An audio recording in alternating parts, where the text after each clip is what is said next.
I'm on Cloud Z for Batwoman. If there's one thing I learned through all this, never send a woman to do a man's job. I'm looking at you, miss.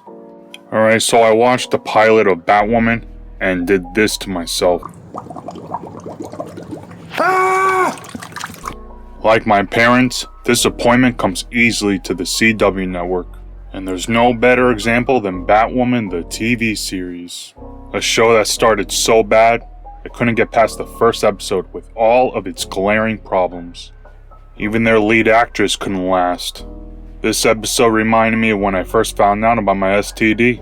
But Batwoman suffers from the same fallacies as any CW show. Its terrible presentation of exposition. Worlds without that bleeding heart, blonde Kryptonian to finish off the job. We kill the humans, and we leave Kara Zor-El behind as queen of a dead Earth. And in this episode, they managed to cover almost all of them. Flashbacks, voiceovers, voice flashes, flash voices. Immediately in the first minute of this shit turd, like the Vatican, its cardinal sins are splashed all over the place. But Batwoman's is voiceovers and flashbacks. Let's take a picture, Beth. Not only do we have to listen to this waste of breath, but before we can watch her hopefully drown, we are subjected to an unnecessary choppy flashback.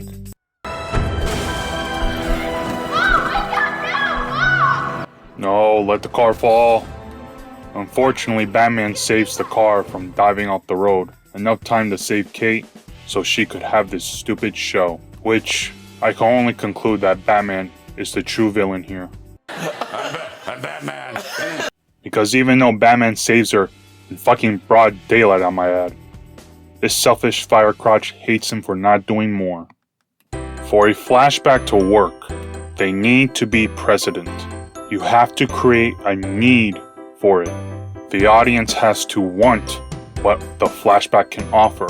What I mean by this, we have to spend more time with Kate. Maybe see her have some unresolved anguish for Batman, and that creates curiosity, to which prompts the audience to want an explanation. And if the audience wants something, they're more than likely to stick with the show. That's when the show can deliver the explanation with a flashback, which is what we call a payoff. Or you can listen to this guy. Oh, I mean him. Things sometimes they make sense, sometimes they don't make sense. Sometimes a duck is a duck. But if the show is so desperate to get their flashbacks going immediately, then why not start with the Kate and Sophie flashback? You see, when we're first introduced to Agent Sophie Moore, she's immediately kidnapped. At this point, who the fuck cares? We have no idea who this character is, and yet she's crucial to Kate's motivation to start doing Batman things. Which is why they should have done this flashback not only earlier, but first, to establish their relationship. You know, character stuff. Come on, DC, get the lesbian action done first. Because when Sophie is first kidnapped, the audience can be like, hey Kate, they took your girlfriend, something we know you care about from witnessing it. I think it's time for you to be Batwoman, or at least do Batwoman things. Instead, they do little kissing teases. Why? To give Kate a motive, show this flashback first, before she takes action.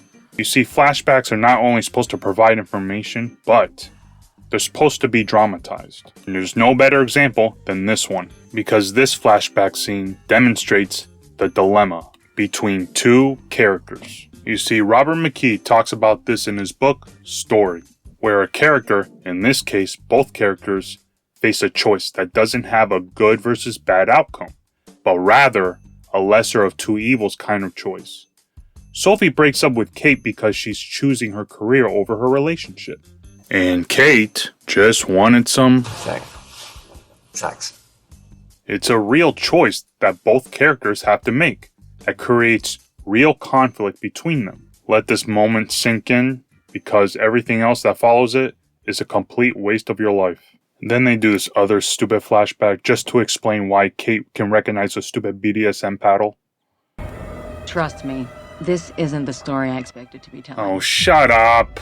If all the flashbacks weren't enough, Kate has this thing where she talks too much. Kate's voiceovers are dumb and distracting. Not only does this crap start with a flashback, but proceeds with a bunch of voiceover, with one of the most cliche lines imaginable. Trust me, this isn't the story I expected to be telling. But you know as well as I do that stories, like the people who tell them, aren't always what they seem. Who am I? You sure you want to know? The story of my life is not for the faint of heart. If somebody said it was a happy little tale, if somebody told you I was just your average ordinary guy not a care in the world, somebody lied. So after she deals with Eskimo Yoda, we transition to this. I suppose I should start here, in Gotham. 3 years ago, when Batman mysteriously disappeared, it divided the city. Some hoped to be back, others figured he was dead. A big fat exposition dump about how Batman's been gone, so everything sucks now. While voiceovers can be fine, here it's pointless. You should not use voiceover to describe your world that can't be done visually. We see the protests, we see crime happening. Hell, there's an entire scene and ceremony that, in Batman's absence, they've created a private security force and they're turning off the bat signal. That right there is all we need to see to know about the state of the story world, and can still be enough to instill curiosity for the audience to want to know more. Watchmen does this brilliantly. This entire intro is voiceover and flashbacks. It just makes me wish I was in the car with Kate's drunk mom. And why did they keep the signal on for 3 years? Talk about a bad breakup. Right, Kate? Alice, shall we believe the crows will protect us?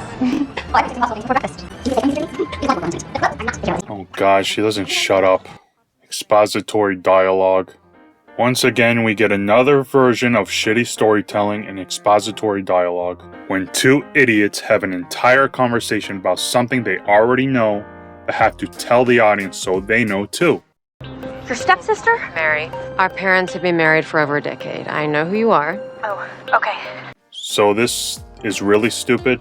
We already saw Kate's dad kissing Mary's mom, hence we can already tell that they're stepsisters. But they still had to tell you because they think you're dumb. But what's incredibly embarrassing is this scene. Here I am telling you. Got expelled from the academy. Kate, I love you. I wouldn't want you any other way. I remember what you said because it was right before you sent me away to train for a job that you were never going to give me. I was giving you a second chance. You were getting rid of me. Because when you look at me, you see Beth. When you see Beth, you see Mom. And instead of dealing with it, you spent the last 15 years pushing me away. They're basically telling you how they feel when, acting should do the job. Or more appropriately, if you want to understand how a character feels, it's through their actions and choices. No, stop, come back. Stealing from Batman? I'm just gonna put these side by side and let you be the judge.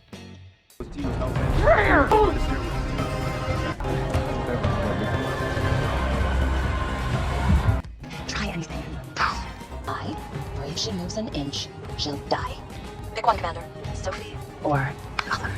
Each of you has a remote to blow up the other boat. If, however, one of you presses the button, I'll let that boat live. So, who's it gonna be? Hardy Dent's most wanted scumbag collection, or the sweet innocence of billions? You choose. Let's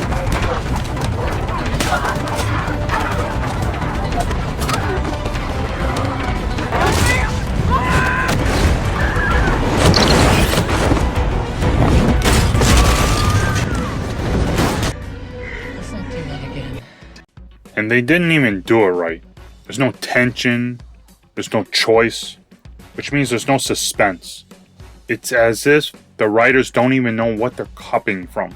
And then there's this, not understanding Batman. Okay, people. All right, George, your parents are dead. You have nothing to live for. Action.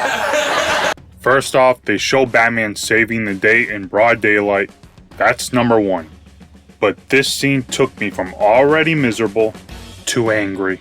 In Bruce's office, his secret identity, the life he hides in plain sight from the public, So anybody from secretaries, key executives, co-workers who want to get frisky can come in and check out his big office suite. You think someone would, I don't know, ask about the white pearls on display?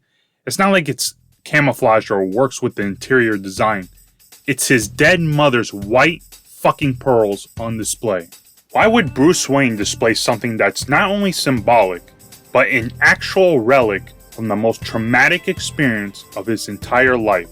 The very trauma that made him buy a bunch of gadgets and beat up a bunch of criminals at night like an insane person.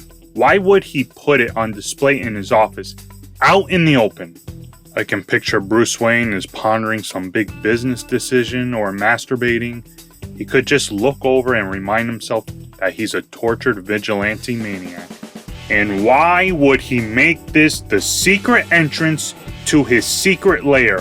What the hell, Luke? You're supposed to protect his secret cave. When's his birthday? February 19th. Middle name? Trick question, doesn't have one. Favorite soup? What? His birthday?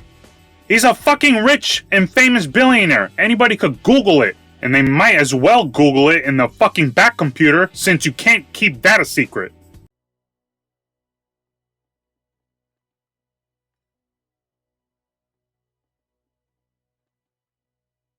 And why are you just telling her all the secrets? What the fuck? Shut up. So we shot 2 hooks. 34 kids that day. He thought he saved your mom and sister too. Taunted the hell out of him. Yeah, where's that? Nope, okay. I'm about to get my ass started twice by then. Well, I guess you need to be swarmed by bats to become a bat person. Who's there? So now that she was bitten by a radioactive bat, all of a sudden she knows stealth tactics and all the gadgets in the span of an hour maybe? You know what we could have used to buy all this crap? Voiceovers, flashbacks, and flash voices and voice flashes. I'm going to die now. Bye-bye. Beth is alive?